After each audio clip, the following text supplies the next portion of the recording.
What's up going on with you guys in our MNC Hoops world? We're so happy to be finally back with you guys. It's been a while since we've been doing an episode here. So we apologize. We've had some health issues. CJ, of course, you had surgery. I've had some health issues with myself going on, blood pressures and everything going on. So we're getting all ourselves healthy so we can have a healthy show back here. So CJ, how you been doing, man?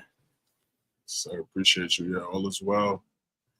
So those shoulder surgery, it's cooling, a little bit relaxing. Surgery went well. Just relaxing right now. Watching these games, locked in on what's going on right now in the NBA as we approach the All-Star break. So it's going to be great.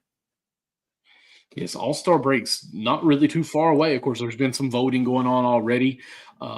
Today has been a crazy day for me. Of course, Kentucky played Tennessee. I'm a big, college fan. As you can see the stuff behind me as I do Cats Chat as well. But CJ, I don't know if you paid attention or not, but we played at Tennessee. I didn't get to watch the second of the game, but we didn't have two of our starters were out. One played 1 minute. We didn't think he'd be there. And we get the upset in Tennessee, won by 5 points. So I'm going to go back and watch this and really kind of pick at it and see how it went because really excited that we got that W with, again, being short two of our starters, basically.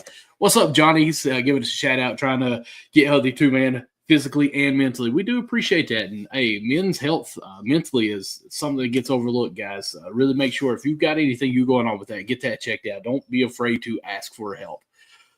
Message us. We'll talk with you, too. Who cares?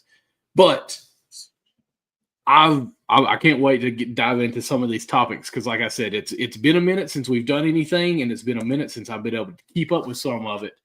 But going straight at it at one of the topics that it just now broke, basically, we'll go ahead and jump into this, or recently here, within probably, maybe 12 hours or so. But we've got the trade deadline coming up soon, and the Kings have now mentioned that they are open to trading Fox. Now, of course, they're listening to it. I don't know if really they're wanting to trade, but they have said that they are listening to trade offers.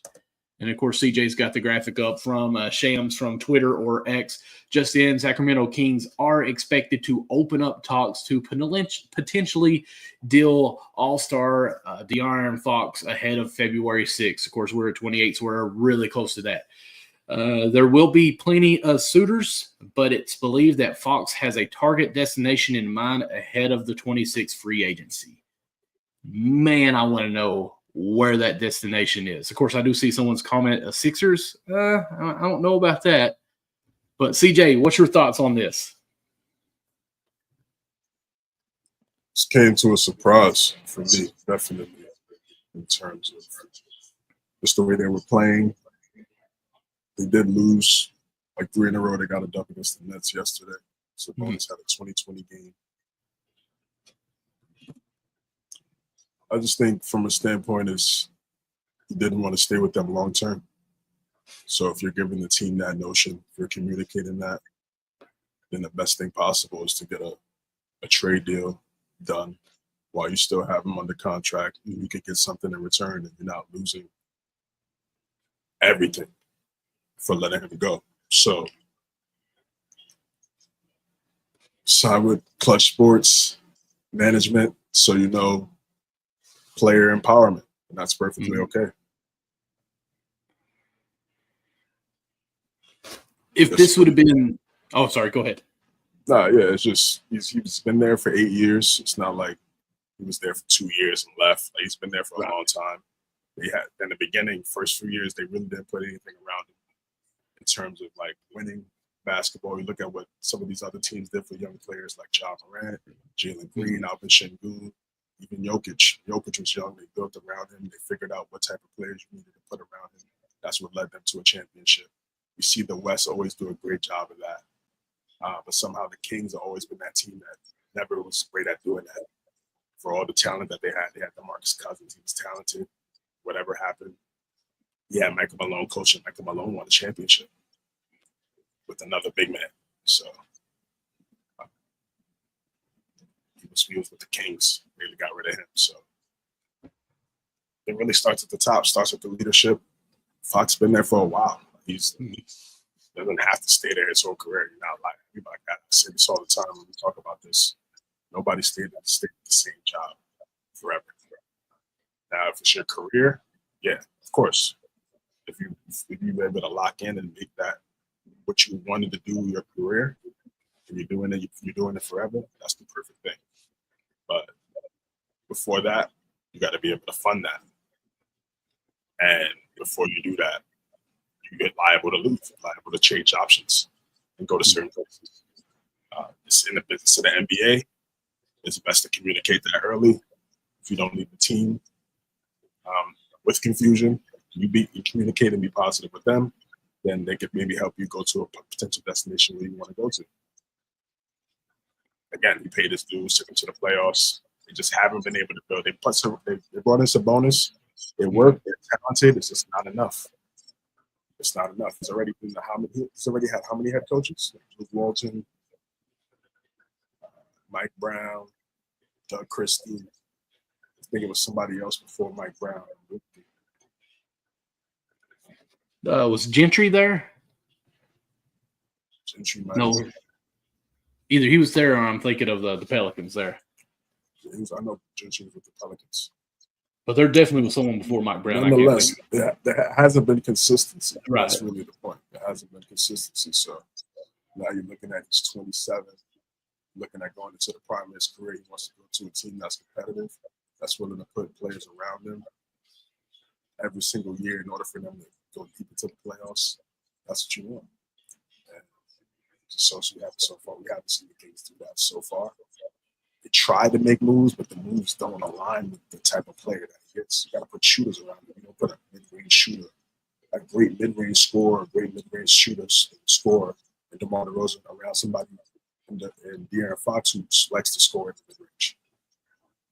Now it's difficult. Yes, you can make it work by moving the basketball. You can definitely make it work by moving the basketball. Mm-hmm. But both of them being so elite like that, slashing and cutting. But everybody has to buy in. It's a different type of mindset. Asking everybody to pass and cut and things like that. That would be the way to make it work. But we're not really seeing that right now. Yeah, a couple teams, Rockets. So we'll see what happens. We'll see what suitors are going to be available. It's going to be interesting in a couple of days. Mm-hmm. Real quick from the internet, it was Luke Walton, then it was Alvin Gentry, Mike Brown, and then Doug Christie. So each one basically did 2 years and out. Brown got 2 years as well. So, yeah, it's a 2-year and you're fired, basically. Gentry only got 1.5 years. So, but, yeah, if we'd had this conversation 2 or 3 weeks ago, I may have said, okay, this makes sense because, they'd fired Brown and they had such a losing record going into that. But after firing, I think they won, 8 of the next 10. I mean, they went on a big streak or what it was there. I think even now of their last 10, they're 7 of 3 maybe. Let me check before I lie. Yeah, 7 and 3 of the last 10. I'm sorry. So they're 24 and 22 right now. Got a winning record at the 10 spot in the West. So, I mean, you're in the play-in. Hearing this pop up now, over half of the games played in the season here, and you're thinking, why are they dropping this now? But, of course, we're coming to the deadlines. The only thing that makes sense to me is like what you basically said. It's business. He didn't sign that contract extension. So if you can't sign him back, he's gone for free. So it comes to a point where are we going to be good moving forward with him or will we be worse without him? So if so, we got to make that move now. So this is where it comes into business. And I think it's both ends here. Fox is already going to go elsewhere. So, hey, if you could trade me, I get it. Let me go to a competitive team now where I might get a ring sooner. And let's see who wants me there, So I get it for both ends. I hate it because I, as a Kentucky fan, again, love the Malik Monk and De'Aaron Fox who played in college together. I love that they're together. And, of course, Monk now into the starting lineup. And they've looked better as a recent. So I get it. I'll say that. And like you said, I mean, I'm older than you, obviously. I graduated 2004 high school. So the 99, 2000 when Jay Williams was a Sacramento King. Like that was when they were good. They made a peak there. They had Weber and all those different players, but they never could get over that hump then. And that's really their biggest peak, I think, is back in the early 2000s where they were possibly chasing a ring, but never happened, of course. It seems like the Kings are almost like the Brooklyn of the West. It's the younger brother can't ever get past that hump to get to the top. So, again, I'm with you. It's got to be at the front office. Someone's got to be at the top making these decisions of what's going on. Because for 2 years now, I think you and I have talked about, we love that Sabonis is on this team, but they need that 5. And they've never went out and got anyone to be that 5, which Sabonis 20 and 20 is obviously great. He's rebounded, but he's still a little bit undersized when he's going against Jokic or other people of that size, even Embiid if it came to the playoffs or the finals. But there's always been flaws. And of course, there's going to be some flaws in every team. We know that. But that was a pivotal piece, I think, that you should have went and got this offseason for sure, is that solid 5 that's going to be a starter. And you didn't. You went and got DeRozan. No disrespect to him, but it's a piece that kind of just moves lateral instead of forward on that, in my opinion. It doesn't really fix the void. So Fox might be just upset, like, hey, this is not the way that we should be moving, so I'm moving.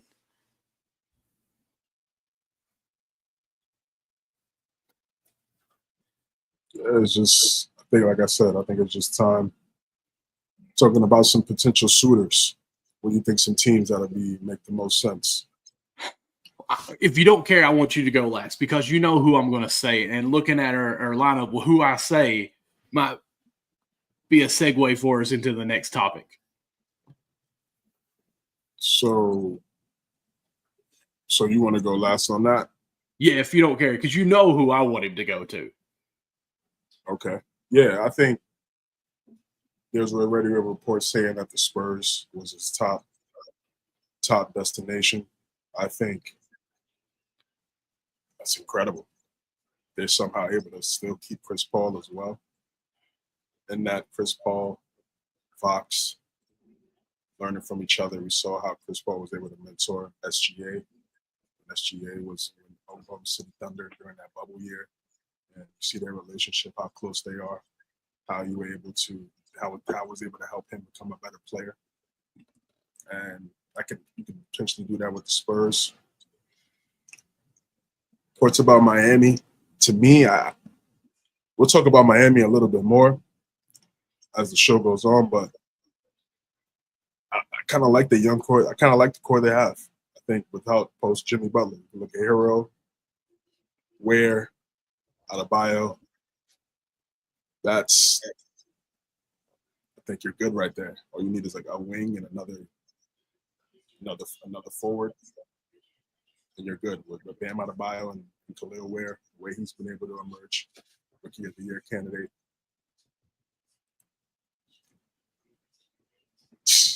I think they're going to be all right. To me, watching how they played yesterday against the Orlando Magic, they had Franz Wagner and Banchero out there, double overtime.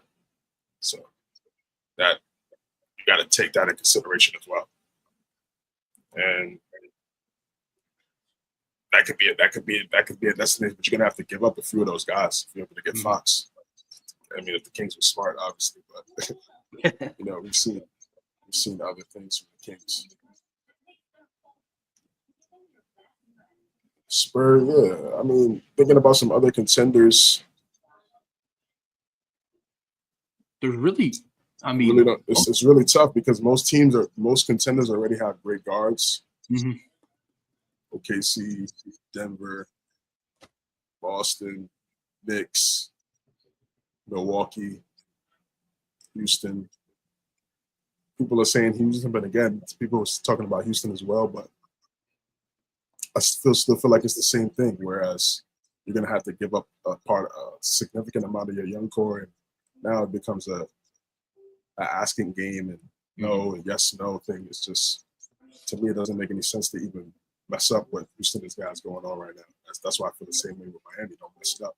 Could have something special there. And it's only but a few teams. Obviously, he's not going to want to go to a team and help carry up to the play, because that's what he tried to do in Sacramento and just wasn't enough.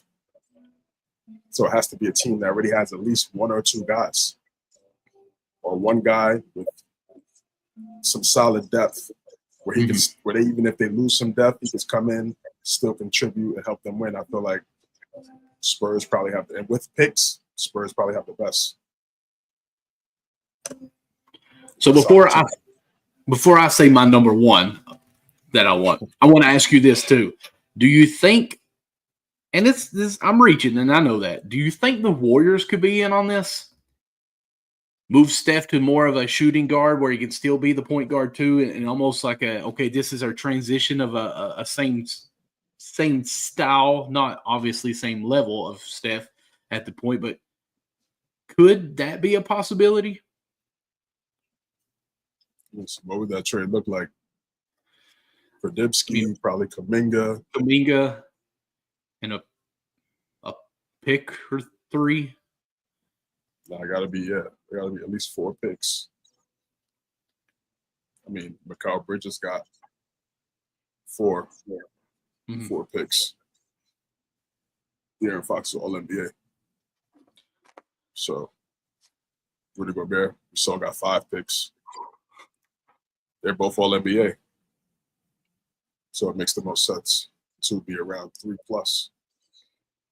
I don't know. I don't know if the Warriors do that. Steph already came out and said a few weeks ago he wasn't really a fan of doing that, like gutting the whole team for one player. More a fan of development, because ultimately that's the smart way, because that's what happened. That's with them. They all developed. Him, Clay, and Draymond developed together, learned how to win, and became successful. Added players, KD, along the way to help them win. Yeah. Come on. Yeah, listen, he made the shots. He made the shots. You can't take that away from him. Right. That's how I look at it. If you're a hooper, you understand that. And that's how they were successful. OKC is doing that. Houston is doing that. I think Steph is probably looking at it the same way. You may have some guys there that could be young, developing, and may take a little while, but I feel like Steph is not anywhere close to retiring. So I don't see I don't see the Warriors doing that, especially when Steph come out publicly and says that. Doesn't make a lot of sense. Because really looking at the list, the team that could use him and maybe have a whole change of what's going on with their identity is the Pelicans, but that's going to a worse team. Like, that don't make sense. But, I mean, with the talent that they have, you could build around, but so I don't think that's a thing. Let's see here. The Spurs makes most sense, honestly. You don't know how much longer Chris Paul's there, and then you're getting a generational player that you're matching Fox up with. So, I mean, that makes most sense, honestly. Clippers, no. The Nuggets, maybe. Murray over to shooting guard, more solid there, having Fox at the point guard. But what does that trade look like? Up? Right. They're going to ask for Murray. Right. So you're not getting rid of that team. Okay, so it sounds like it's either the Spurs or it's my team, and that's who I think it needs to be. Miami needs to go ahead and just be like constantly on the phone saying, hey, we're going to trade Jimmy Butler. He doesn't want to be here. He said he wants to go anywhere, so he should be happy going to Sacramento because he just don't want to play for Miami. So let's send Jimmy over. We'll give you a few picks as well. You send Monk and Fox on over to Miami because they're a package. Let's just be honest. They switch numbers back and forth. It's cute. Let's be real. So come on over. We'll have this Miami Wildcat team, with Bam, Hero, Fox, Monk, and whoever else we want to throw in there, and we'll be happy. Only issue with that is Jimmy has a say because he's going to be free agent. So if you give that up for Jimmy and he leaves, then you have nothing. So that's the thing. So Jimmy still has a lot of leverage and wherever he goes. So you can't just say similar Sacramento for Fox and Monk because there's no guarantee that Jimmy will stay a king after the season. It's true. And he wants $50 million. It's both. You have to get both. You have to get both checks off. You have to check off both boxes. And so that's a tricky situation. I wouldn't It makes no sense for those two to even be in the same discussions and negotiations. Two separate situations. What do you think they would do? A sign and trade with him? You have to get some type of commitment. I mean, right. Written statement, verbal. I don't know. Has to be of course. So our other topic that we're going to go into is more on that. So we'll just go ahead and kind of bring more information what's going up. But of course, Miami has suspended Jimmy Butler because of everything that's going on, which is crazy because this is not Miami style. But really, Miami and Butler's been in the news more for the negativity, and that's just not our culture. But let's see here. The Miami Heat have lowered their asking price for Jimmy Butler. That's not good to hear. They're willing to do more than they were when they first started last month. The Heat are trying to get this done. So that definitely sounds like a problem. And why are people trying to stay away from Butler on this? I don't know, because much as I like Himothy Butler during the playoffs, since then, we've not really seen much out of him as far as a highlight on that. He's been hurt in and out quite a bit and now causing the ruckus going on. I'm not saying he's not an all-star. He's still that guy. It's just we've not seen any miraculous things out of him as of, 2 years maybe, counting this year as the second. So lowering their standards, that's not good. I don't like reading that. So what's your thoughts on this?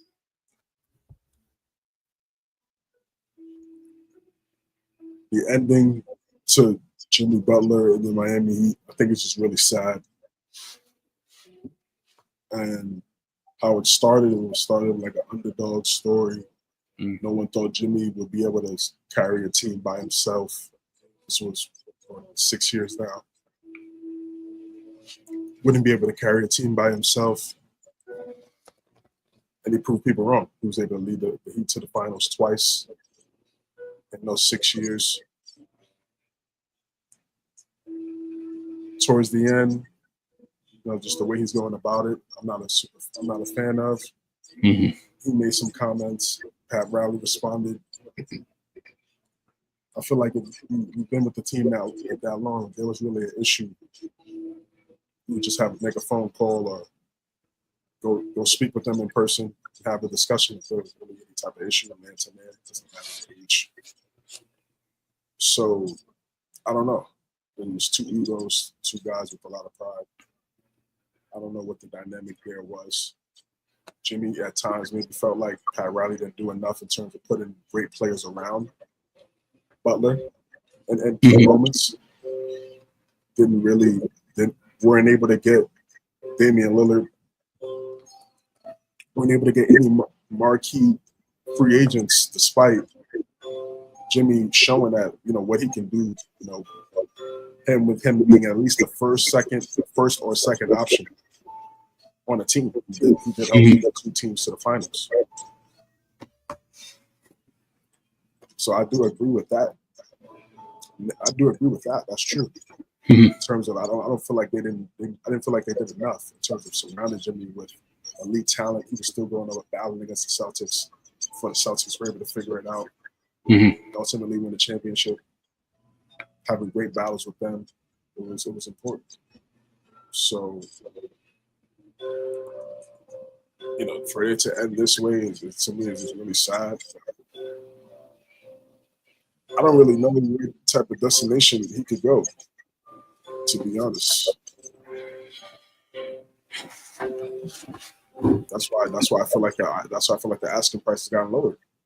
There aren't a lot of places he could go. Again, you're asking for a player who's 35. He's going to want a new contract that's at least in the ballpark of $50 million, because that's what he's making right now. He has that resume to be able to ask for that. Just being real. Teams are not going to really want to gut their roster. And they need that commitment. They need that guarantee. You're going to stay with us. You're going to sign a contract. We're going to give you a contract. Stay with us long term. That's a lot of asking and a lot of confirmations. And I think some teams are hesitant, as they should be. And again, I feel like the way he's going about it, not showing up to the team meetings. He can show up to the games and be respectful and understand. Everybody understand what needs to happen. But he decides to go about it a certain way. That's what he decides to do.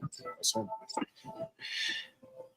Yeah, personally, I feel like he's almost hurting his legacy with Miami and just the whole miracle that he had with the run there by acting this way. He's almost becoming a villain in my eye as far as what's going on. So I don't know these antics that he's doing. I do agree with Kevo here that we should have already traded him because of what's going on. But at the same time, he's really digging himself a bigger hole. Like, who's going to want him? Now, of course, maybe it's the ultimate plan. He's going to act this way and get traded for the least amount. So whatever team he goes on still has most of their team together. So, I mean, that's maybe thinking way too much in there, but I'm ADHD, so that could happen. But as far as teams that he could go to, I mean, I hate to say it, but some of the Eastern teams that could use him is the 76ers. You know, I mean, could that be a team that goes back to a reunion here of like, hey, you needed me. Now you're going to pay me because I'm available again. Who knows? But another team is Atlanta Hawks really could use him. I don't know. Again, excuse me, what trade value they could have with that. But, I mean, I'm just staying in the East Coast there. Or on the Eastern Conference. But there's not too many people that's going to want to trade for a $50 million player and get a second or third option for the team. So that's where I think it's going to get a little bit iffy. The 76ers, I think, could possibly do it for the fact that Embiid is making that much money and he's an every other dayer, which, I mean, we know what he said, and he's showing age and injury and everything, that maybe they go back with Butler and say, hey, we're sorry. Let us make this up, and we'll trade and get this. Maybe they'll send Max. Obviously, they're going to try to keep Maxey, but Maxey, another Kentucky player, to Miami. Let's just make it happen, okay? Probably be Paul George. That would be fine with me.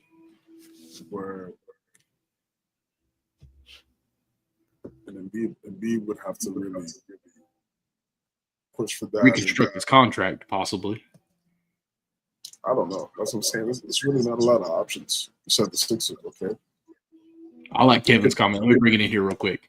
He said, of course, we never gave him enough help. And, of course, CJ, you talked about it past 2 years that they never did anything in the offseason. Of course, we failed by not getting Dame to come, of course.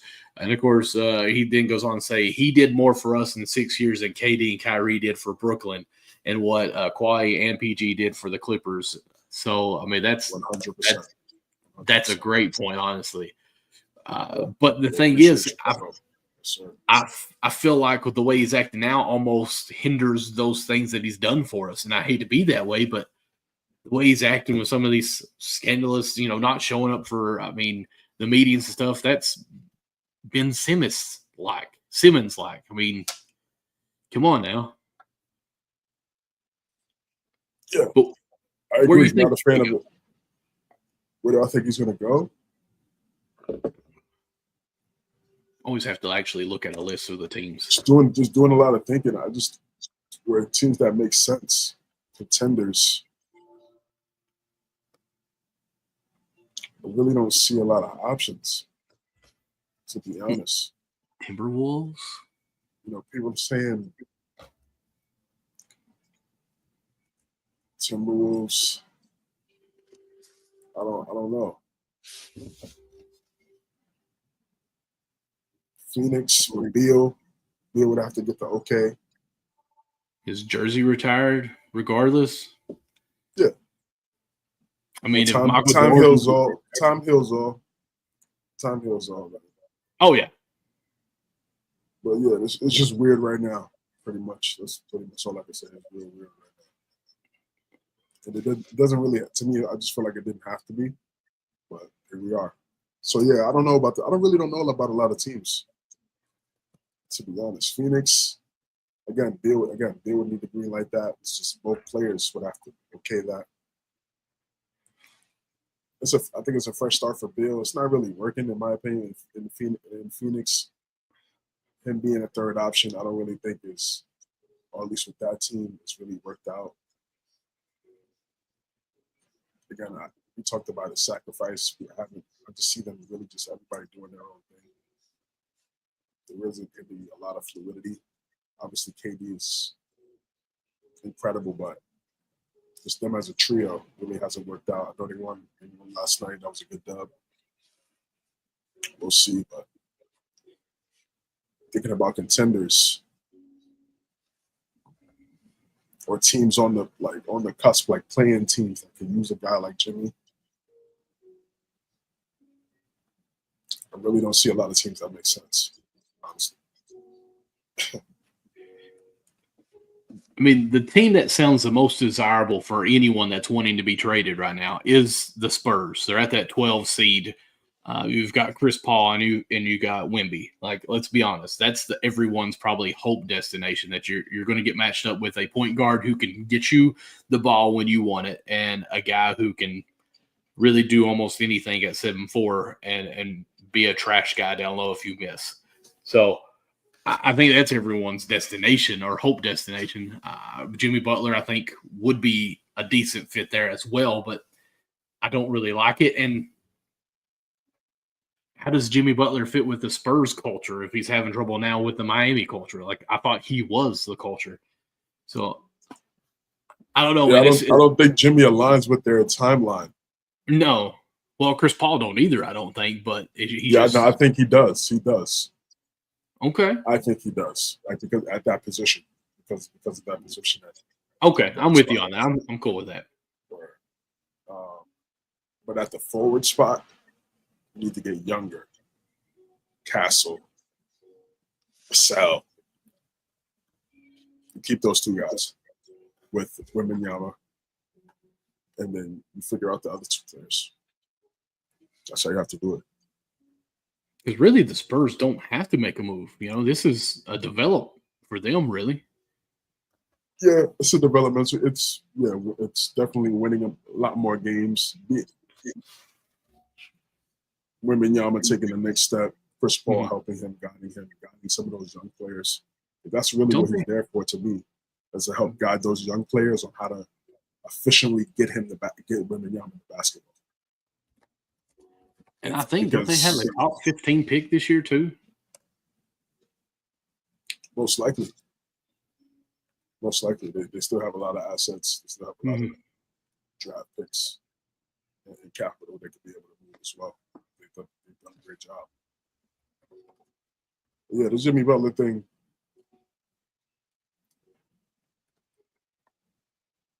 Miami Heat asking lowering the price. So what does that price look like? I mean, just a player swap, a player in a second round pick, 2 picks. Like, what was the asking price originally based on everything we've seen? A player, maybe 2, and a second or first. Now, if you're lowering that, then I don't know what. I'm just saying what, just for a player. It's going to be interesting to see if the team makes this move seriously. Yeah, I feel like he's dug himself into such a big hole that it's going to be hard. It's going to be hard for him to get out of this. But there'll be somebody that'll take that chance on him. I'm so interested to see who rolls the dice. Because if Miami's already saying that we're lowering the price, it's the 28th. So we got what? One more week, basically? Yeah. If nothing bites, they will lower it even more. Next Wednesday is the deadline. Basically, with Butler, if I'm a team, I'm not pulling the trigger too soon. I'm going to wait this out and see how long I can ride it before Pat Riley gets desperate to move him, basically. And let's just hope Pat Riley doesn't take a nap and we get stuck with him. I think something will get done for sure. All right. Ready to move to our next topic? Want to go with the coverage? Sure. Okay. So NBA live coverage of today's games of what we got going on as CJ brings it up. I've got to blow my screen up so I can see.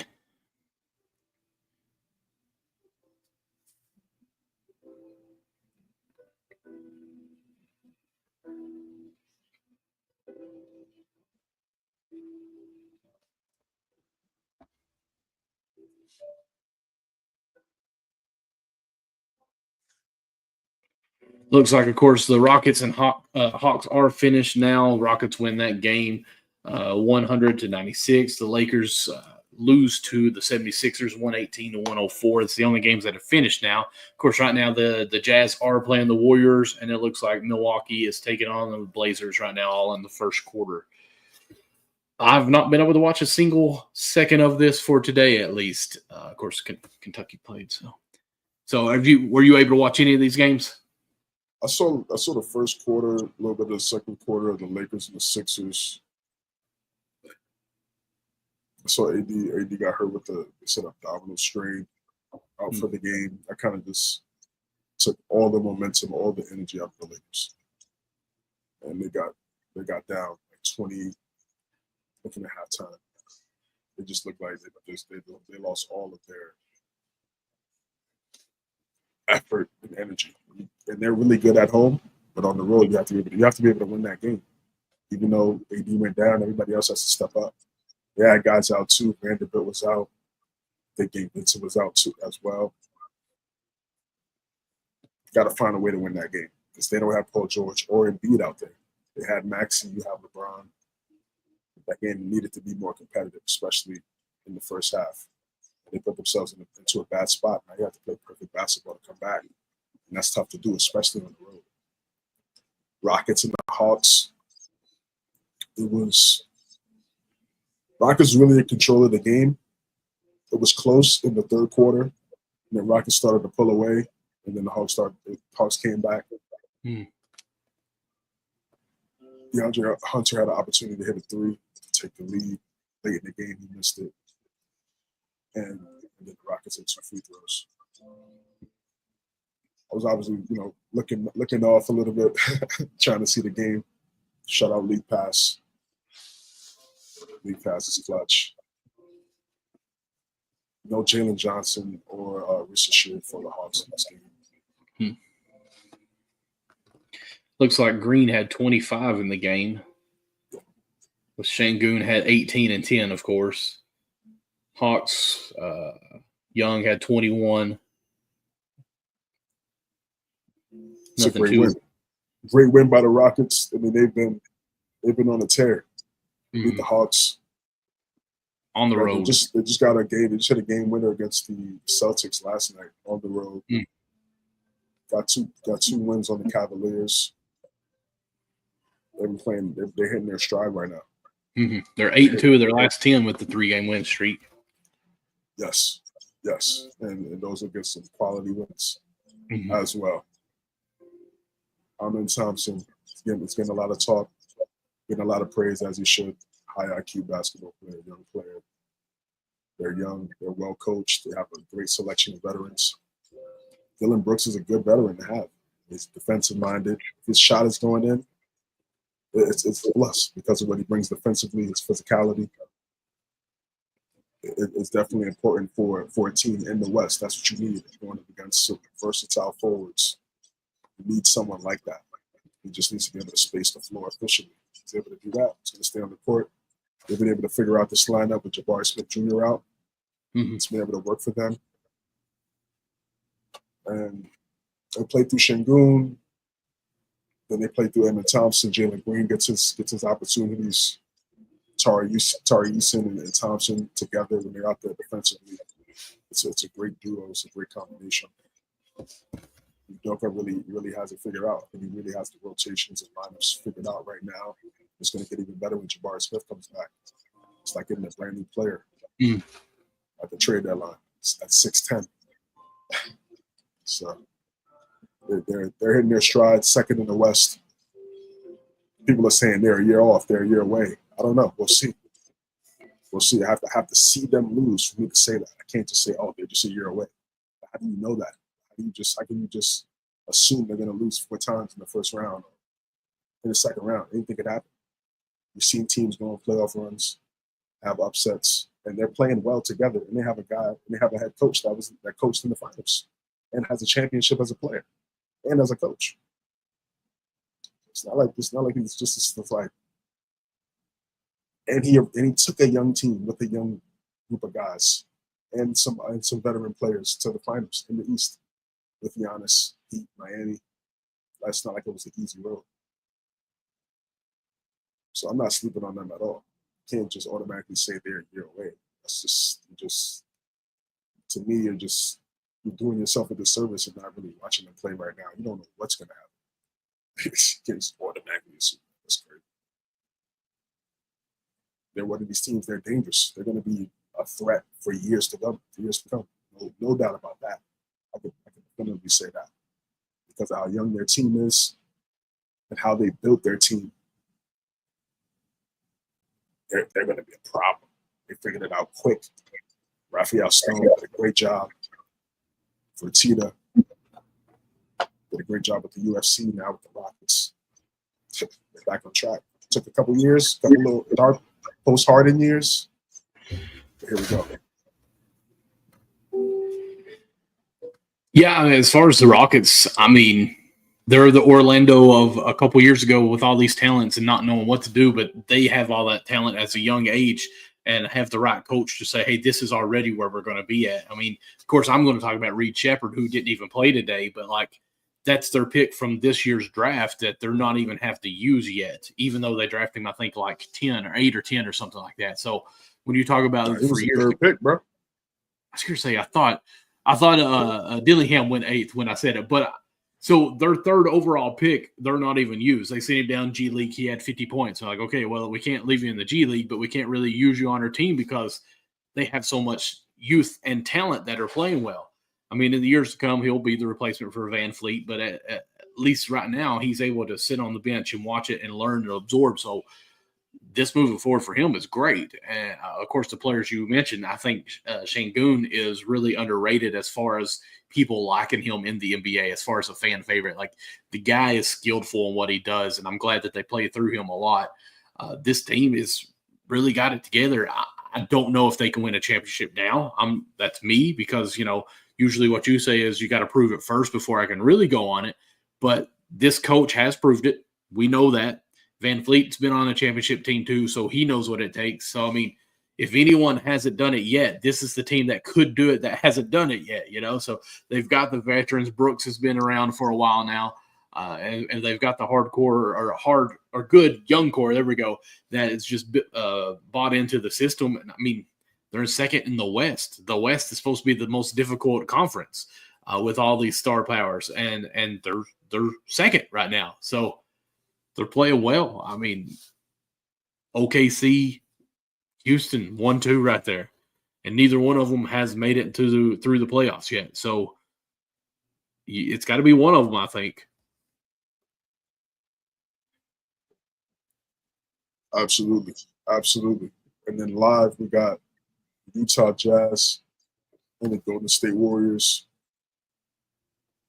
And Damian Lillard going back to Portland, going against the Trailblazers.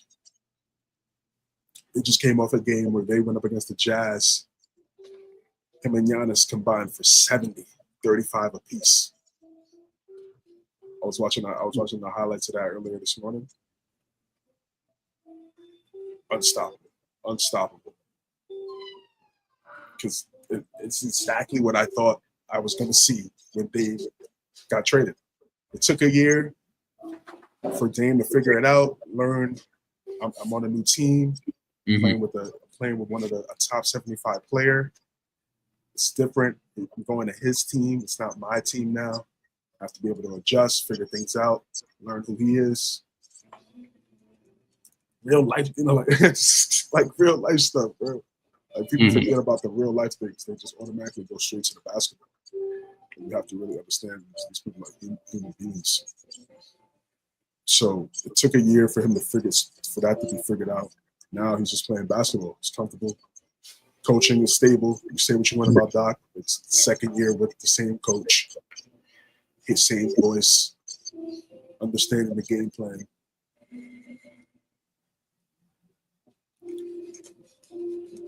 They're dominant. They're dominant. We saw Dame average 30 in the playoffs. We saw Giannis average 30 in the playoffs. So it's not something that Giannis just got it done. It's just too easy. It's something that we're going to see in the postseason. Because in order for them to get to the conference finals, get to the finals, 60 plus combined is a must. 60, you got to start right there. And then everybody else has to be able to space the floor, play defense, effort. And you can't sleep on the Bucks. No. You can't sleep on them. And they're hungry, and I think a lot of people are underestimating them. Looking at the Cavs, the Celtics, focus on some of the other teams in the West, some of the best teams in the league. I like how you didn't say the Knicks on that one. Of course, we're right there, third, locked in, but come postseason, they're going to be motivated. A lot of people are sleeping on them. A lot of people think this is not going to work. And they're already two players that have stories like underdog stories. Mm-hmm. So now them being a duo, try to help Milwaukee get another championship. The second half of the season is definitely going to tell us a lot. Yeah, I agree with everything you said there. I mean, I'm going to be honest. If I say anything that's in my mind, it was already said by you on this, really. Like, Dame is open with what he said about he didn't even know where to go after a ball game because he didn't know Milwaukee at all. He was loyal to Portland. He knew everything about it. He was Portland. And so it was a really, I guess, a culture shock really for him as far as getting involved with that. And so, like, we do forget these people are people as well as athletes. And I think that was a prime example of what went on. But this is a reflection of what we expected last year. It's just they're ready now this year. And to have these two on the same team being an underdog, that would be an easy bet, I think, to put some money on them as far as coming out of the East and letting that money to probably grow, make some extra odds with that. So, yeah, watch out for the Bucks. I think they're 8-2 as well on their last 10. So, I mean, they're Doc. This is your best opportunity to show that you know what you're talking about. Okay, so I'm gonna say, win with this team. All right, what we got here? So we got just some of the scores from yesterday. Some really good games yesterday. Talked about the Lakers catching it out tonight, but they got a really nice win. An easy win, as they should, against the Hornets. Anthony Davis had 42, 23 rebounds, 2 blocks. The fifth 40-20th game of his career. Just goes to show the type of talent. Didn't he recently come out and say that he did not want to play the 5 anymore? Yeah, they need a center. We talked about, we've been saying this on the show for a while, saying they need a point guard and a center. Now they don't need a point guard per se because I believe Reeves, you get rid of Russell, it was going to have to decide between Reeves and Russell. Reeves is a better player. His efficiency and his will to win was just better than Russell's. Watching both of them play, it's pretty obvious. Even in the first round of the playoff game against the Grizzlies, how Reeves was going crazy, talking about I'm him and stuff. That's how you knew then. So you knew he was only going to get better. He comes out, he has some sneaky 30-point games every now and then. Mm-hmm. He's a problem. He's a problem. He's going to continue to grow and improve. I don't know what his ceiling is. But again, he's going to be with AD. So the assists are going to be there post LeBron. He's going to be there post LeBron, no doubt. I'd be shocked if they moved him, unless it's for like Levine or something like that. Mm-hmm. You got to keep Reeves. Yeah, this is a solid win for the Lakers. Hopefully, AD can get healthy, get back on track. Cavs got a nice win yesterday against the Pistons. Pistons are playing really good basketball. Garland, 22, 5 rebounds, 7 assists. Donovan Mitchell, 21 points, 6 assists. Mobley and Jared Allen had a double-double. That's expected every single night. Plus 10 as well. Expected every single night. And I need at least 3 offensive rebounds. And I think 3 is just being generous. With the amount of possessions in the NBA, 3 offensive rebounds for those two front row players is generous. Should be 5+. They easily both could average 14 rebounds if they're locked in offensive rebounds. Again, just think about the amount of possessions we see in the NBA. It's very possible. It's very possible. These guys play 38 minutes. What's going on, man? I'm just thankful that the Cavaliers will continue this. I was just 2 years ahead of them. Let's just be honest, okay? I seen it. I seen the future back then. But I'm glad they actually kept the 2 big guys here, because, we talked about last year possibly trading Jared Allen because of Mobley and getting that small forward position or a 3 guard to fill in there. But those 2 giants down low, the Twin Towers, if you want to call them, whatever, I mean, they're athletic. They can jump out of a gym, like you're saying. They can get the rebounds like crazy. And they are good offensively as well, as far as, pick and roll with Allen or a Mobley, on the post, whatnot. Donovan Mitchell, I think, needs to be talking more about MVP this year, which I know he's on the ladder, but, man, to be in first place – they are in first place, right? Let me make sure. But, yes, to be 5.5 games ahead of Boston, to be, let's see here, at 37-9 right now is a record. So, that's 46 games. So, over 50% of the games and still only have 9 losses. Roughly, they're projected to win, 60 – we'll say 64 games, possibly. Yeah, 64 games, they're definitely on pace. So they're going a couple 9+ game win streaks in the second half of the season. This is what we saw Boston last year. So I have to think if that's what they're projected to do, then they should be in the NBA Finals. To me, if they win 64 games this year and they don't make it to the NBA Finals, do we call it a bust for them? That's tough to say because how good Celtics is, but man, it's with 4 games. Should be in the Eastern Conference Finals at least. For sure. I think Eastern Conference, but I mean, we'll see how it goes, I guess. But I think this is their year. We're looking right now. You think this is their year? This is on record. I mean, I think they're going to be there next year as well. Got the Cavs winning the chip? Bro, it's not an outlandish thing to say, bro. No, I'm saying going to the finals at least. I think this is their year to go to the NBA Finals. If they go to that 64 win, like if they're that good and they're in first place, this is their year that they really have to go into it. And to think that we could have a Cavalier championship game or finals for the first time post LeBron, and how long has that been? What, 6 years? It's been 8 years.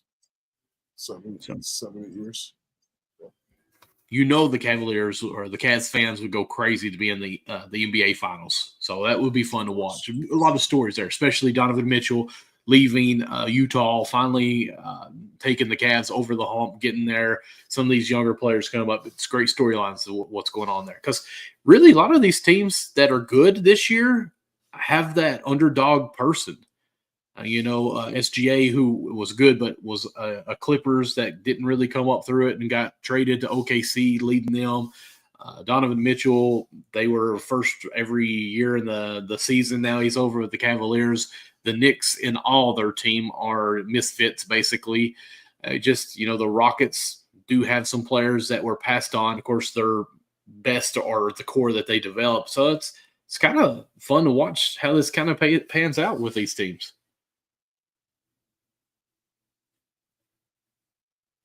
Absolutely. The Cavs, they're dangerous. They're dangerous. Talk about their lineup for a long time. The versatility. You don't see any other team have what they have. They're special. The fact that they understand that and they go out there and play to their strengths every single night within the confines of a team. It's special to watch. It's special to watch. And they're going to be successful. They battled through adversity. They lost to the Celtics. They won a playoff series together. So they've had steps, and they're another team that they're going to develop, and it's going to take.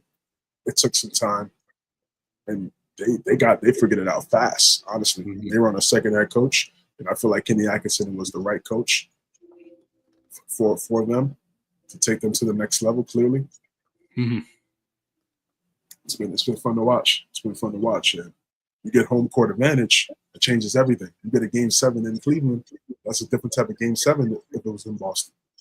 It's different. It just is. So, and now the Cavs, they've seen high pressure playoff moments on their home court, on their home floor, from two excellent former Cavs. And so that, when those playoff moments happen, it's definitely a different vibe in there. So having that home court advantage in the playoffs is going to be important. I think they understand that based on what they've gone through in the last few years. And we're just seeing them locked in, and they're all young, and they're all in the right years of their careers. So that nobody's stepping over each other. There's not an older guy that's about to phase out in a year or two. It's perfect. They've done a phenomenal job with this roster. Yeah, just like I said with the Rockets, they're going to be competitive for a long time. And just a little bit from their games. They got Miami tomorrow. Then they have, Atlanta after that. Then they have Dallas come in. Then they match up on the 4th against Boston at home, and then Detroit again. So they got a little bit of a tough schedule here. We'll see how that goes this next 4 or 5 games. Yeah, absolutely. Next up, Kings. Got a dub. Kind of talked about this a little bit. We were talking about De'Aaron Fox. 30-7. Couldn't even tell. Just going out there getting it done. Goodness. Of course, a monster triple-double. 41st double-double. Leading the NBA. 21, 22, and 10. He's a great player. He's a great player. And he's in that Jokic style family. There's a meme out there with the Pokemon evolutions of Charmander with like him, Shingun, and Jokic, and they're all like the same type of player. I think it's hilarious, but it's true. It's funny and it's also true because they're all great, elite at getting their teammates involved, being selfless, but also dominating the paint, rebounding the basketball. So Sabonis is one of the best rebounders in the league. And she's shown that and proved that throughout his career. The spacing could be better. I think even still he should be able to go out there, even with his spacing not being like that, I guess, elite level. He could still go out and average 25. To me, still go out there and average 25. Got to knock down free throws. Got to hustle, get down the court. He does all those things, and because he sees, look at the effort. If you're able to get 21 and 22, it goes to show that you're locked in. He's going to have to take it to another level. Jokic is getting 30, 22, and 10. And if you're going to be an undersized center, you have to offset what you may not be so great at. And scoring more offsets that with the rebounding, with the assists. When you go out and get 28, 15, and 9, that's different than 19, 11, or 14 and 7. That's different. It's different type of coverages. So I think that's the next step for him. If it's not that, then I don't know. Wherever he goes, it doesn't matter what happens with the Kings, with post Fox, whatever happens here, if they don't trade him, they don't move him, he has to be able to go out there and get 28 every night. It's very doable. If he's able to get 21, it should be easy. So, but this is a good win against the Nets. The Nets, they're not there right now. They're in rebuilding mode. I think they're going to move Cam Johnson. Cam Johnson's going to go to a really good team. He's able to Cleveland able to get him.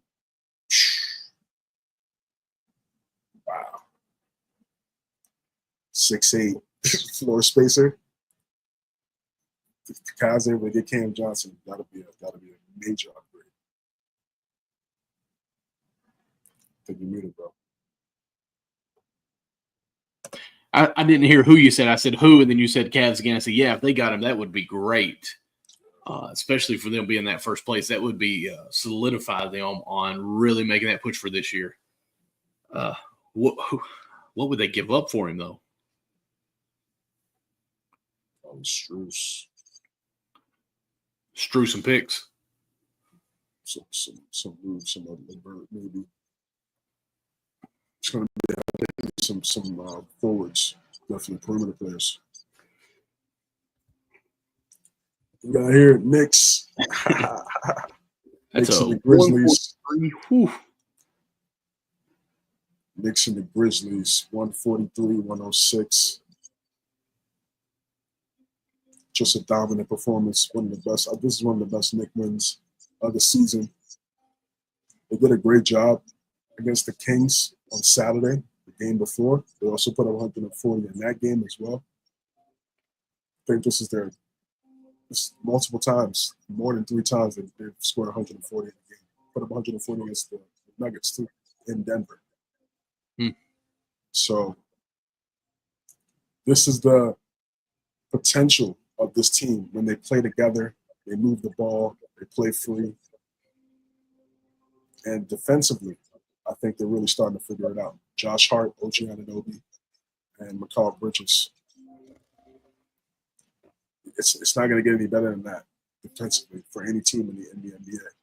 You have the versatility at the perimeter, at the wing spot, at the forward spot. With those 3 guys, Hart's ability to rebound.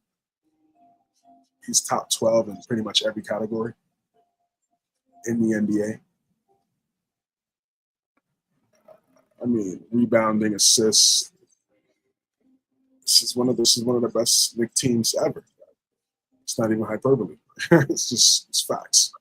Never had a team this talented at one time. The Grizzlies are the 3rd team in the West. Like, it's not like this is trash. Ja was out there, Jerry Jack. Everybody was out there. They came to New York, and I don't know if it's the cold weather, but they got blasted. Mikal Bridges got 28 5s and 6 assists, 2 blocks. But doesn't even get talked about as the defense he played on John Moran yesterday. Top of the line. This was a Defensive Player of the Year finalist a few years ago, right up there with Marcus Smart. Marcus Smart got the award. Availability and the two-way ability. His skill set is in that KD mold where he could fit into any system because he's an efficient 3-level scorer. So he could go get his shots, and it doesn't look like, and it's not quiet, but it's like it's 27, 25, and you don't really notice it as much. But it's like small cuts, and then once the 3s start going in, it's just haymakers. That's what he is. He's an efficient 3-level scorer. Once his shots going in, he's going to get open shots. He's not getting double covered anymore like he was in Brooklyn. You're seeing single coverage now because you have to worry about Brunson. You have to worry about Karl Anthony Towns. He's in his prime. This is why you go out and trade and give up 4 unprotected first-round picks. And you get the defense. So just OG Anunoby's playing at a all-career level. For me, it's just this is what I like to see. I like when they go out there and dominate the teams that have great records, that are playing well. You know, just getting dubs on teams that don't have great records, that's cool. That's what you're supposed to do. But when you go up against teams that are also at the same level as you and have the same amount of talent, what does it look like?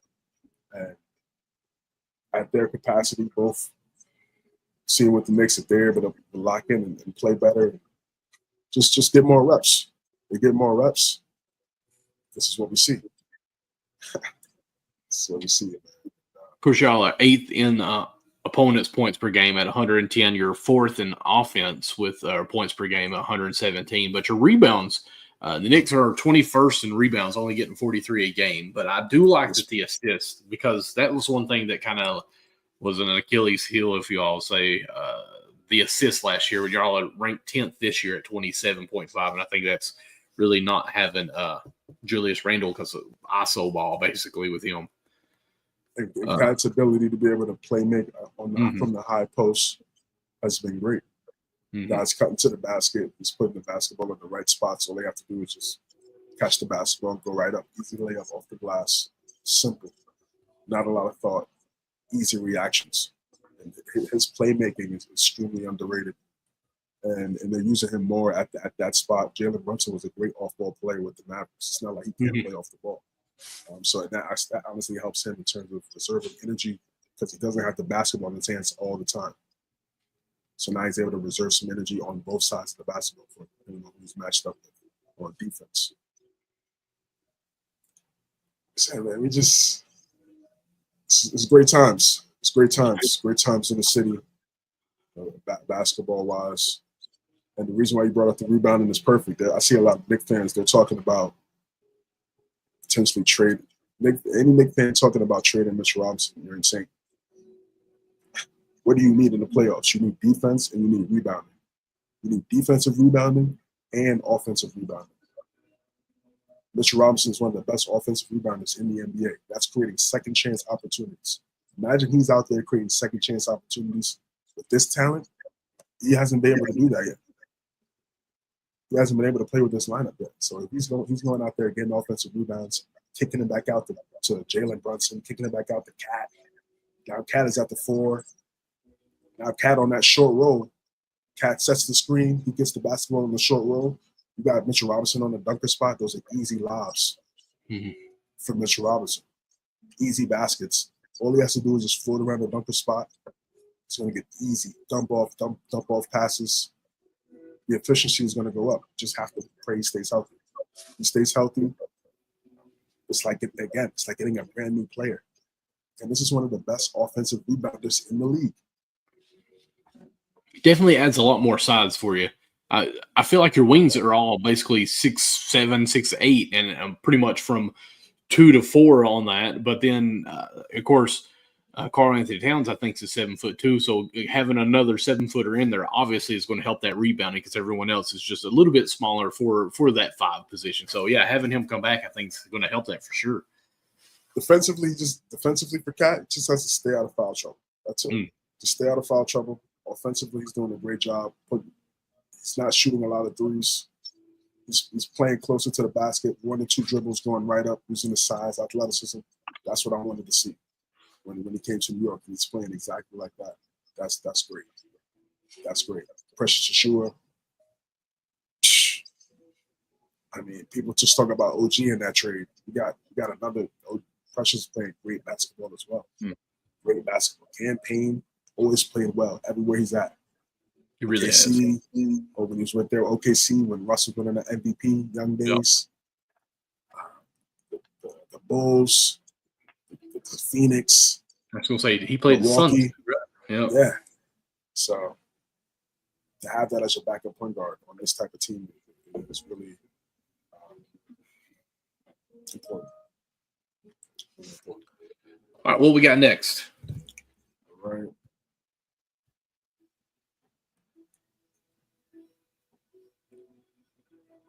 This is more just recapping. I mean, this might be like one of the games of the year. With the Rockets getting this dub against the Celtics. Celtics are up 12.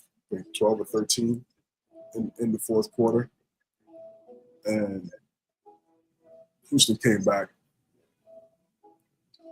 Jalen Green didn't play great. Şengün didn't have great games, but other guys stepped up. Dylan Brooks at 10 threes on the road in Boston. That's why you pick him up. 4 over 80. 4 over 80. We were here. I said he needed to space the floor. I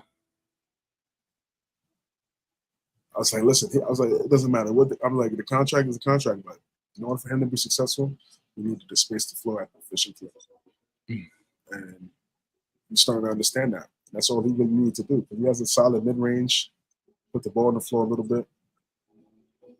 If he's knocking down threes with the defense, the grit, It's tough to stop. And then you got Amen Thompson getting 33. He's going to be one of the best young forwards in the league. No question. Would you have thought? Now you're looking at the Rock. You're looking at, some people are saying you're looking at the Hornets. Should you have taken Amen Thompson instead of Brandon Miller? That's going to be a question. We'll see. I like Brandon Miller as a player. He's improving. I think Amen Thompson's in a better situation than Brandon Miller. But only time will tell what their careers look like. Would you have thought you'd ever think that Dylan Brooks would have a franchise record in threes made in a game? I did not. Yeah, that definitely wasn't on the bingo board for me. But congratulations to him. Making 10 in a game is phenomenal for anyone. 36 points, of course, 30 from threes. Has the franchise record. And I don't think people should be too. Listen, the Celtics, they've had some lows here and there. I feel like they live and die by the three too much at times, and they could get away from using the strengths of the elite players that they have on a more consistent basis. And they obviously do that. They're second in the East, so I don't want to super overreact. The Rockets are a great team. It's not like this is a super upset. Right. It was a great team, great game. Went down to the wire. Celtics hit shots. Tatum got the layup to tie it up before Amen Thompson hit the floater on Jimmy Brown for the lead. People like to overreact. Oh yeah, I think it's great because come playoff time, we'll see. Should they make a move? I don't know. I mean, you could always get better. For sure. What spot? Maybe at the perimeter, maybe at the wing coming off the bench. But most of their guys are healthy. I just think with Porzingis coming back now, getting some more games with the lineup, because now he can play in the second unit, and it looks like Porzingis carrying a regular team. You could put two starters in that second unit. It looks like a quality team. That's the type of depth they have. Just got to be able to manage the minutes, and that's what they're able to do now with Porzingis coming in. So, just two great teams, great game. It's a great game. With very similar records. They're both 32 and two. I think it's both 32 now. Let's see here. Yep. Yeah, Rockets up. Yeah. So the Celtics are 32 and 15. The Rockets are 32 and 14. The Oklahoma City Thunder is 37 and 8 for first place, and the Cavs are 37 and 9 in first place. So they're 1 and 2 on both sides are very, very same record, or similar in their records there. All right, man. You want to break this one down for us, bro? I mean, if we can talk Miami Heat with a Kentucky player, then yeah, I'm totally into it, of course. So 125 over 119, Miami does beat the Magic. Of course, Tyler Hero with 30 points, 8 rebounds, 12 assists. That's a career high for him, and making 4 3-pointers as well. So, yeah. I mean, I feel like this is a great win over a great team, obviously, with a very close record there. But to have Hero step up, who Pat Riley has believed in for years now, because we felt like they should have made some type of move or upgrade at that spot, but he would not trade Tyler Hero for some reason. So I think it's great for him as well, for the fact that Jimmy Butler is not playing and he's stepping up into that. Of course, Bam had 26, 10, and 9 as well, who possibly might be a candidate for Rookie of the Year. You think? Okay, I had 19, 10, 2 steals, and 4 3-pointers as well. So whatever Miami does, it works. I mean, let's just be honest. So Hero, good for him. You know, he's had a couple of tough years where he's showing improvement and then break a hand or something that goes on that sets him back so far. So kudos for him on that as well. Yeah, this was a great game. Double OT. Saw the last few minutes of pretty much the last few minutes of the regulation, and then both overtimes. Hero at the 1. That's what it is. He's the point guard, 6'5" point guard. Now you have Now you have the front court that could be able to match up with Cleveland's front court. Now with Ware and Adebayo, 26, 10, and 9, he's going to get easier passes, similar to what I said with Mitchell Robinson being in the dunker spot. Khalil Ware also floats around the dunker spot as well. In that area, watching them play. And Bam is a great passer, one of the best passing bigs, just one of the best passers in the league. Easier baskets for Khalil Ware, and he can shoot threes at 7 feet tall. Nice form, confident. It goes to show that he puts up a lot of reps. So he can play inside out like that with the defense. They found a diamond in the rough. They found a diamond in the rough, a floor spacing two-way center. Are you kidding? Are you kidding me? There's nothing really like that. I mean, it's only. And that's not 2K, guys. It's real life. Wembanyama. Yeah. Chet. That's it. Now Khalil Ware. Yeah, you got to add him in that discussion. Where was he drafted? You would hope Alex Sarr is in that as well. Yeah. But Miami Heat found a two-way. They found a 7-foot two-way floor spacing center, slashing too. 15th overall drafted. 15th overall. And again, these scouts, and listen, they're in that they're in, and this is not a knock on the European kids, but you have to be able to. You can't just copy just because one team got Wembanyama. That doesn't mean every young teenager in France is going to be Victor Wembanyama. Yeah, like that's not the way you're supposed to build a team. When you look at someone like Ware, he drops to 15. A team like Miami, with the coaching, the best coach in the world. He had Mike Woodson as well in Indiana. Yeah, coach of the year twice. So it matters. It matters. Coaching matters. I don't care what anybody tells you. Coaching matters. And this Miami team is going to be nice. All they need is they got a really good shooter. Duncan Robinson can just apply effort on defense with his floor spacing. Mm-hmm. Starter, easy, lock. He's one of the best shooters in the last 5 years. Why does Jimmy Butler want out? Listen, I think it's perfect because one, you clear up cap space, and then we'll see. 1 year away, you get a star.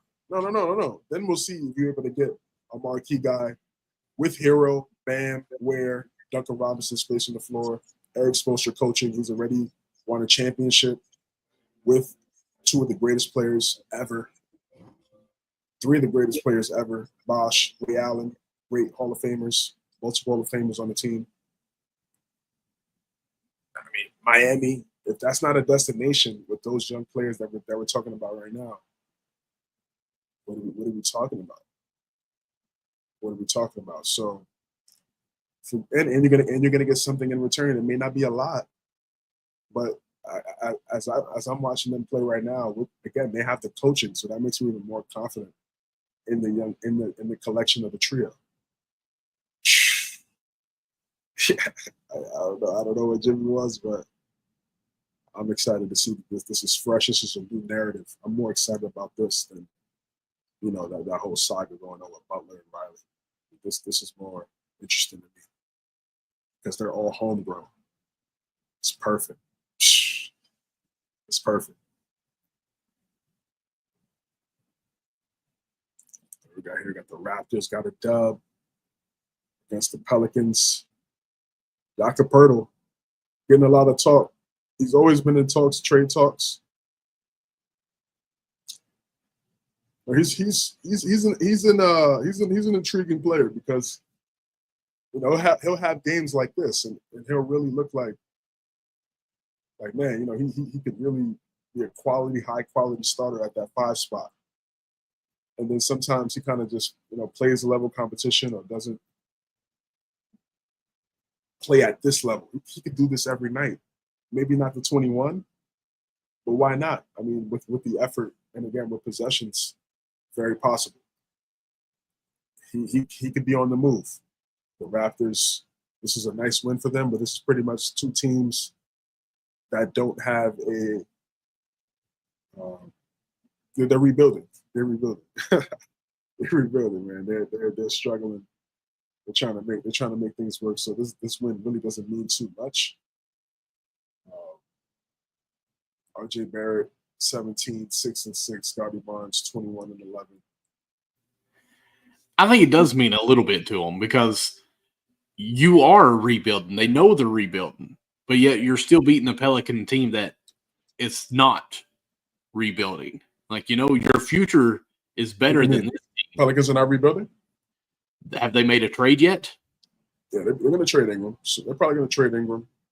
So they're going to be rebuilt, but as of right now, they're 12 and 35. Right, but they haven't made the move to rebuild. What does that mean? When I see 12 and 35, that means you're rebuilding, brother. They still have their whole core of what they would keep if they were trying to be relevant. I'm saying they're about to be blowing this up and trading, yes, and they're rebuilding. But this is a Raptors team that's already made those trades and got other players, and they're beating these teams that haven't yet blown it up yet to start the rebuild. Like, do you think they've started the rebuild? For the Pelicans? Yes. Yeah, of course. What did they do? What did they do to start the rebuild? They didn't have to do anything. They're not good. They just had to play, and we see that they're not good. They have young guys, yeah, but they're not good enough, bro. That's my thing though. Like, they don't really have even let's say Zion misses games, you can have a Clipper situation. Kawhi missed a lot of games. They stayed top 6. So what do you say? To go 12 and 35, and Zion's there now, 31 and 7, still losing. Definitely in rebuild mode. They gotta pray. They gotta pray to get somebody like Dylan Harper, Ace Bailey. If they get a diamond and able to get flagged, woo! That'll be a lesson. Again, if they're somehow able to get flagged. It's trending in that direction, clearly. Mm-hmm. They could be one of those teams. Them in Utah, en route to potentially getting flagged. This is just sad for New Orleans. I think the fans, they deserve better. They've had to sit through the last 6, 7 years, hoping and wishing. Guys leaving and winning when they leave, and like Drew Holiday. AD, yeah. Woo! Josh Hart flourishing. Josh Hart was there. Josh Hart was a Pelican. Ish Smith. Okay, never mind. Listen. I like Ish Smith. He was quick. Josh Hart was a Pelican, man. Josh Hart was a Blazer as well. I remember that he had a 44-point game in the Blazer. I was like, wow, this guy, right situation. But yeah, they've had the talent. We've been talking about Pelicans' talent and their little collection of guys. It's not it. It's not going to work.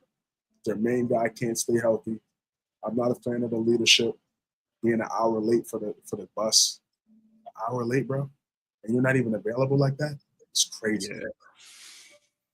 You're 45 minutes late to the bus, and you're not even available. You don't even play enough games. You're not even at the bus a lot. And it's bad enough that you're an hour late. To me, that's just disrespectful to the whole team. To the fact that you get suspended. So that means that's not the first time you did that. That means it was multiple times got to a point where the team was like, all right, come on, what are you doing? You're the best player on the team. So for them to suspend you, it's crazy. I got to see Gotham City attire. Hey, send it out. We'll definitely we'll rock it. For sure. But I can see Jakob, he could be on the move. I think a team like the Lakers. AD says, we need a center. This is a solid center next to AD. Play a little bit of defense. What about the Kings? If they keep Fox. Keep Fox. What does that trade look like? Exactly. Well, what's the Lakers look like with the trade? Vanderbilt? No, I'm definitely not trading Vanderbilt. Impossible. There's no way you can trade Vanderbilt. I mean, Jackson Hayes.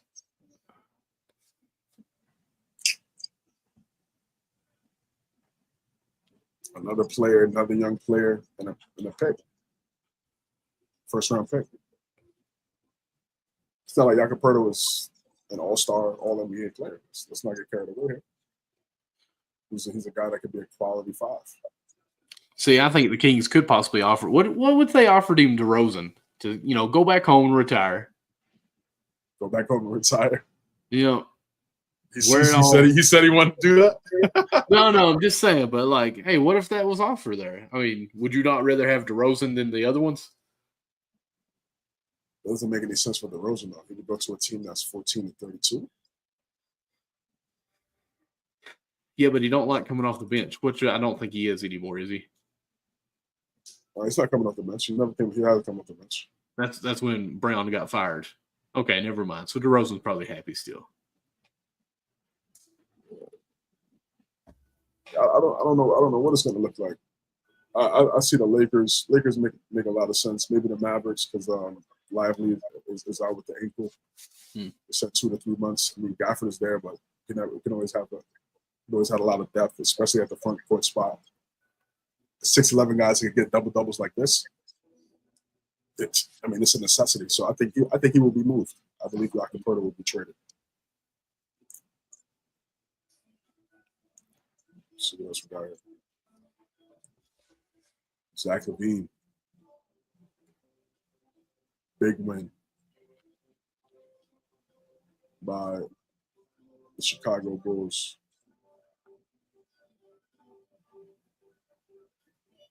Over the Nuggets, 129 to 121. Yeah, not 21. 21 hit some big shots in the fourth quarter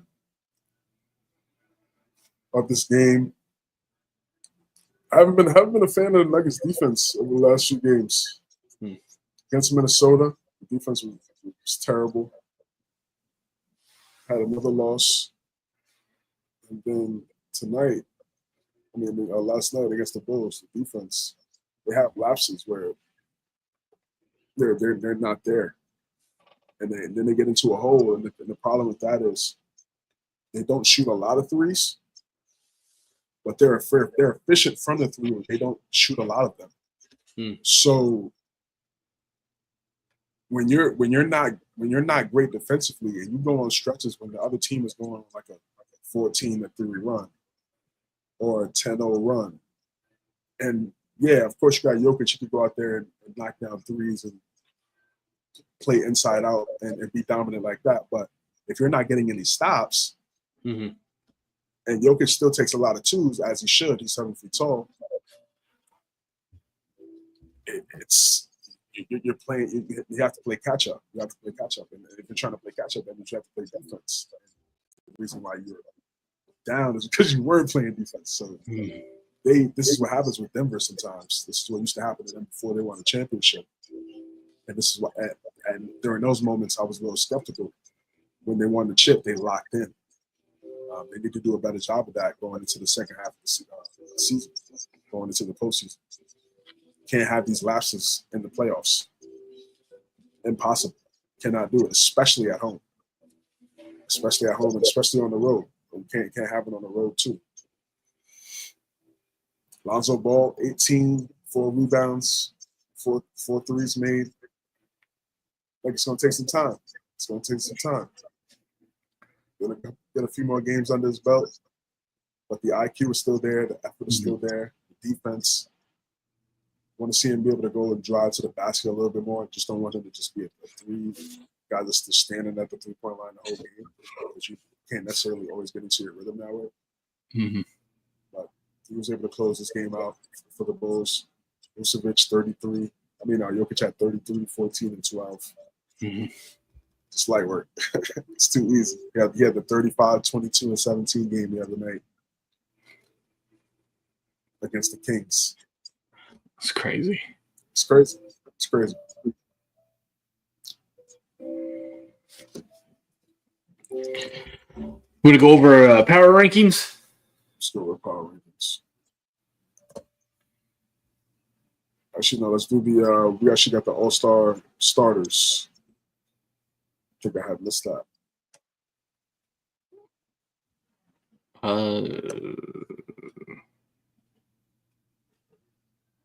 I don't see that as a headline.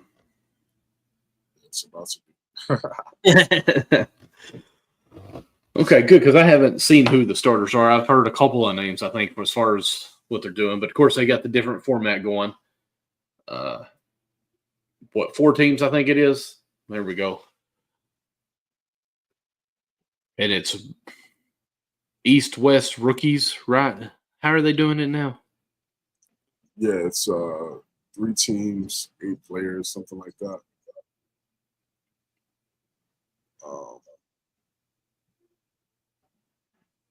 I don't know. I'm not a fan of the format. They keep changing it up. Yeah. They're making it too complicated. Make it East-West or less hoop. Like I just this little 3 teams, 8 players. Hey guys, let's try to make it like a pickup game. East versus West. The best in the East versus the best in the West. Throw the basketball up. That's fat. It's weird. It's weird. Yeah, because I like the All-Star when the whichever team won got home court advantage for the finals. Like, that was kind of big. Right, and meant something. The game meant something.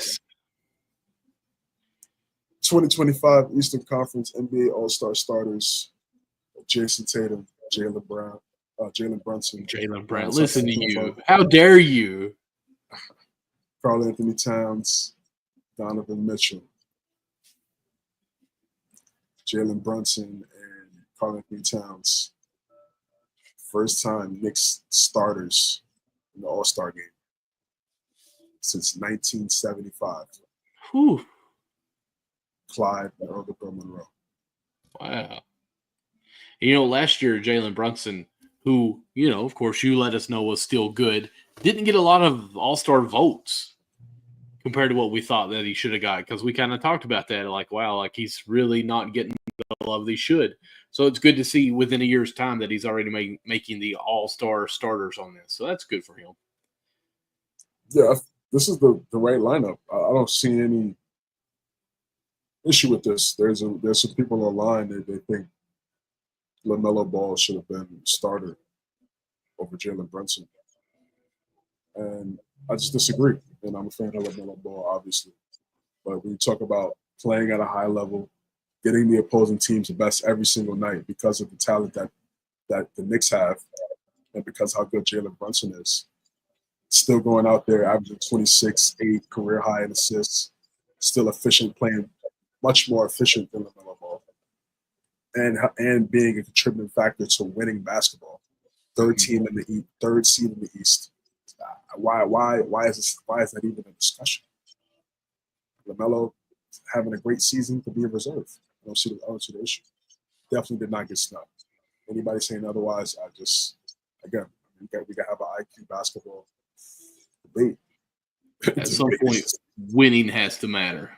Yeah, exactly. It's because it's stats and winning. So that's what makes you an all-star. It's both. Who is in last in the East? Washington Wizards. That's like saying Poole should have been an all-star. He made some comments. He said he felt like he's playing like an all-star. He's having a good season, but you have to impact winning, bro. Yeah. Just because you're putting up 23. And again, they don't have the best team around him. That's why Brunson got the nod. It's beating LaMelo and Dame head-to-head. Exactly. I mean, it's that, and also again with the numbers and impact and winning. So any other debate otherwise just doesn't make any sense. If you really want to have that debate, we could do it. wouldn't take that long. Do you think Dame could have possibly got in? How so? Well, I'm just asking, do you think he could have touched in? Because, I mean, to me, I've said it numerous times that Mitchell, to me, should be one of the front in MVPs. And if he's up front in MVP, he should be the starter as well. So, absolutely, yeah. So, Mitchell, I mean, I've not watched many Knicks games. I apologize for the Knicks fans and for you, CJ. But, I mean, I know Brunson from listening to you that he deserves to be in that starting position as well. But, you know, I mean, Dame has had a good season. But, I mean, still, there's only – I mean, nowadays they basically don't really have a position. But this actually works for a right lineup on what they put out on the court for these five. So, I appreciate that. You know, I don't know who you would take out. But I just wonder. I was just looking for another guard that we could have a conversation about. But nah, I don't think there's any discussion. Again, the Knicks having two players in the starting five just speaks to how special this team could be. They got to go in too late. Yeah, it's all a little bit too late. The Knicks have. Is the West out? They're starting five. Yeah. We're about to post that as well. Okay. Yeah, Brunson and Cat. This Knicks team is special. You got the point guard and the center starting for the East. Yeah, that's really good for you guys. I'm happy for you guys. It's about time the Knicks get back to being good. Exactly. Now we got the West. Again, no debate for me.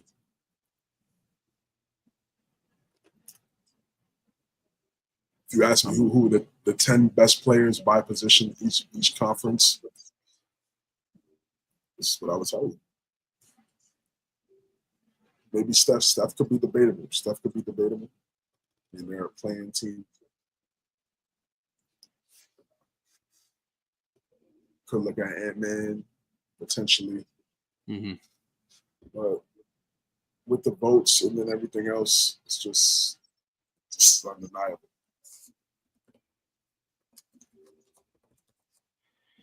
Yeah, I think I agree with you. I try not to hate. You know where my hate would be. I don't know, but it's the popularity votes. I get it.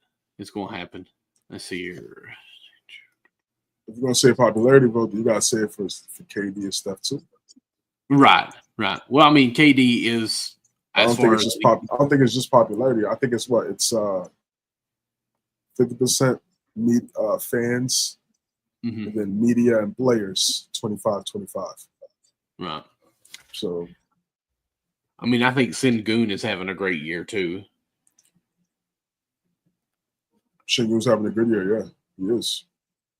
And winning does go into it at some point. For sure. So, I just think, well, I mean, the Lakers are in 5th place right now, so never mind. All right. Yeah, Lakers are top 6. It's just that fan vote at 50%. And then also it's just a special time. Look at, you still got LeBron, KD, and Steph starting in the All-Star game. And they showed the clip of them in 2014 starting in the All-Star game together as starters. How do you run that lineup? LeBron at the 1? This lineup? Yeah. Definitely. Man, Steph plays off the ball. I mean, actually, maybe Jokic at the 1. Who would you take in the 5v5? Who would you take, East or the West? If they actually played out exactly what they're supposed to play. Throw the basketball up. Who wins? Let's see here. Jokic and Karl Anthony Towns. Obviously, we're going Jokic. KD and Giannis. I'm going KD because I think he's more skillful. Let's see here. Who's skillful scoring wise? Yes, but everything else, no. I mean, defense, playmaking, all that goes to Giannis. LeBron or Tatum. Who you got? LeBron or Tatum. It's a good matchup. Obviously, LeBron is still averaging 25, but Tatum definitely be able to get his. It's a watch. Right. A lot of this is a watch, but who'd you take though, man? Who you got? I believe we'll have to go West. To go West. Who you got? You going to East? Of course you are. There's two Knicks in it. With the East, man. We got Giannis and Cat. 5 out. Playing 5 out. Donovan Mitchell. So I'm going to ask you, Brunson or SGA, who you got? Brunson or SGA? Taking Brunson, bro. Okay. Brunson or Steph, who you got? Right now? I mean, Brunson's playing better basketball right now. All time, obviously, Steph is better. Who's having a better year? Who's having a better year, Donovan Mitchell or Steph? I don't know stats on Steph, I'll be honest with you. But, I mean, still, Steph is Steph. I mean. Yeah, for sure.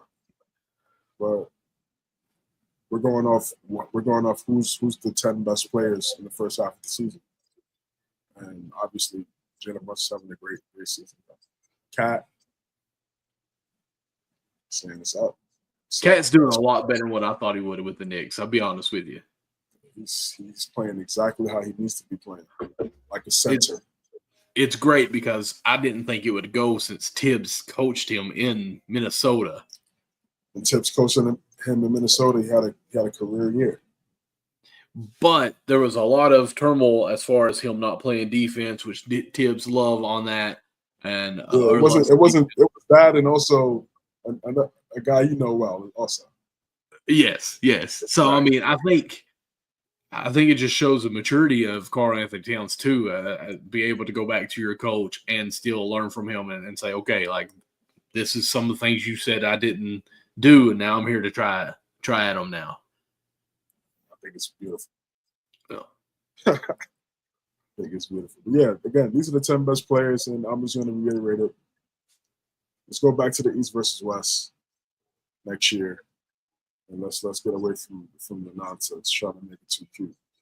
Gotcha, because it's almost 11:30, and old dad is getting sleepy. I got the power rankings now. Okay.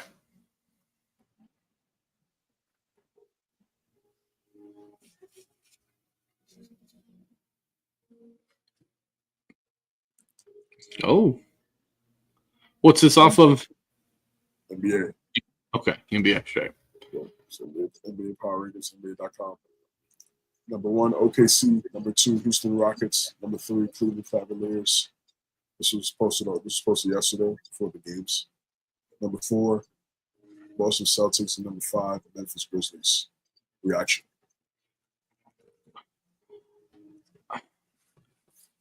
My reaction is I think Cleveland should be number 2. They have the better record. I understand the West is, you can say it's harder, but Cleveland has proven who they are. As far as Houston and Boston, man, it's hard to go against Boston, but I guess I would be okay with Houston or Boston, either or 3 or 4. Memphis, the rookie, Edie, I'm sorry I ever said anything about him.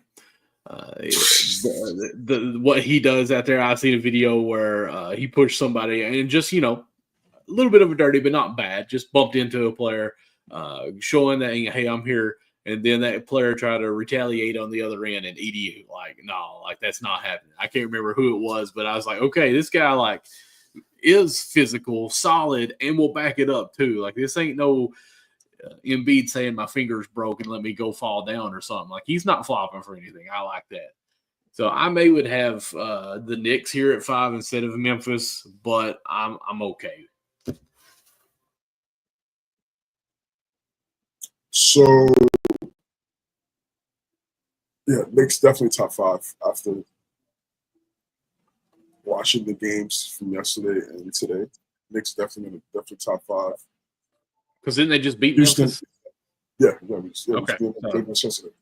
Yeah. Rockets going to be above Cleveland because the Rockets beat Cleveland twice. So if both teams are playing well, the Rockets are always going to be over the Cavs because when they matched up 2-0. And they just beat the Celtics. So again, that just makes it it's even more to their case. OKC just doing what they do. First four look fine. I'll just take the Grizzlies out of the mix.